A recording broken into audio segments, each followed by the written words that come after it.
Hello, Happy New Year 2025. Welcome to the very first edition of Harvest Asset Management's Market Review for 2025. In 2024, we had a year characterized by a major decline in inflation across the CEMAC sub-region. With pressure from the IMF in February 2024, Cameroon and Chad had an increase in the prices of fuel at pump, causing the inflation in these two states to spike at 7.0% and 4.9% in Chad and Cameroon respectively in September. Equally in Chad, this major spike in inflation was powered by floods, conflicts in Sudan, and tensions in the Sahel. Other states in the CEMAC sub-region had a major decrease in their inflation, unlike Central African Republic and Guinea, where we had a major inflationary resurgence. Concerning the annual average inflation in the CEMAC sub-regions, we have the slope of the annual average inflation decrease, even though the average annual inflation was at above 3.5%, situating itself at 4.4% in December 2024. This forced the central bank to react by maintaining its main key interest rate at 5% for the seventh time consecutively. We anticipate that this interest rate is going to maintain up to the month of June 2025, where we are going to have two major cuts in June and in December 2025. Concerning the economic growth of the CEMAC states, there was a major increase in economic growth driven by the non-oil sector. This economic growth equally was powered by the economic growth of Equatorial Guinea, situating itself at 4.6% in 2025. Gabon and Equatorial Guinea had a major decrease in their economic growth, driven equally by the non-oil sector.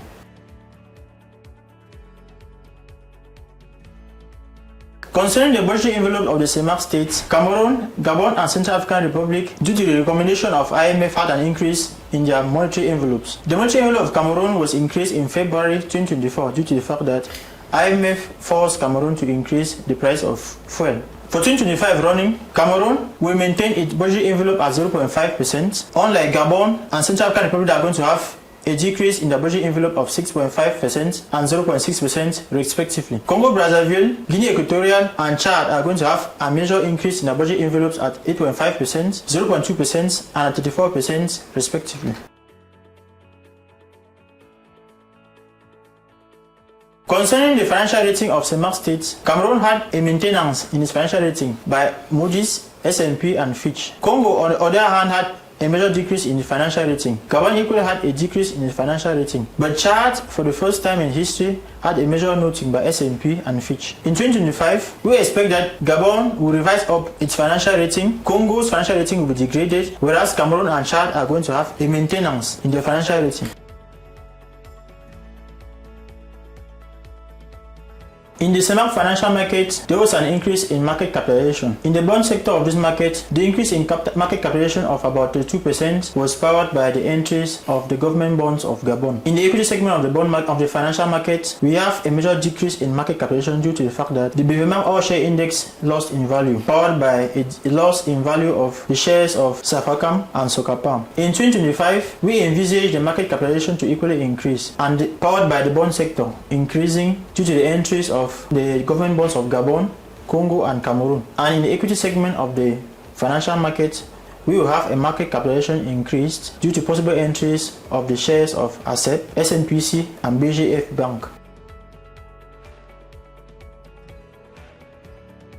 The government securities market debt in 2024 astounded to an amount of $7,400 billion, giving it a CEMAC debt ratio of 10.9% GDP, and we project it to be at 11.2% in December 2025.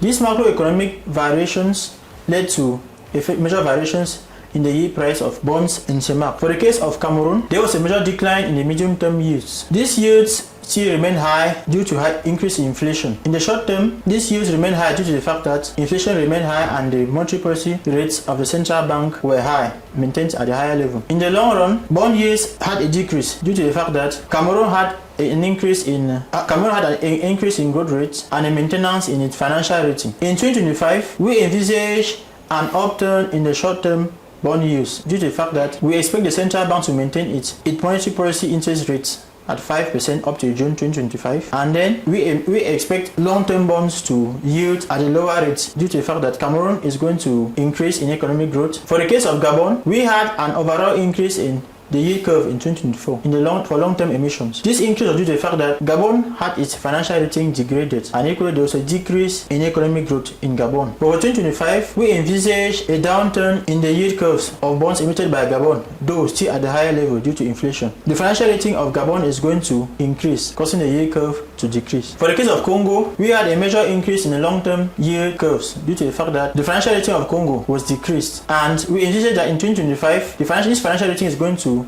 be maintained, therefore making the yield curve to decrease in the long term, even though at a higher level due to continuous high levels of inflation. For some key points to note, in the macroeconomic context, we expect good prospects in economic growth driven by the non-oil sector. We equally expect inflationary pressures to ease, though still remain at a higher level. We expect state budgets to be revised upward. In the financial markets, we expect the financial rating of the CEMAC countries to be improved. We expect that the bond yields are going to remain high equally. Bond yields are still going to remain high, and the market capitalization of the financial market is expected to rise. For optimal portfolio allocation, we advise investors to choose low-risk government bonds, take into account the future political events in their investment allocation. For this, we advise them and recommend them to allocate 80% of their investment in bonds and 20% in equities. With this, we thank you for your kind attention and hope to see you in the next market review.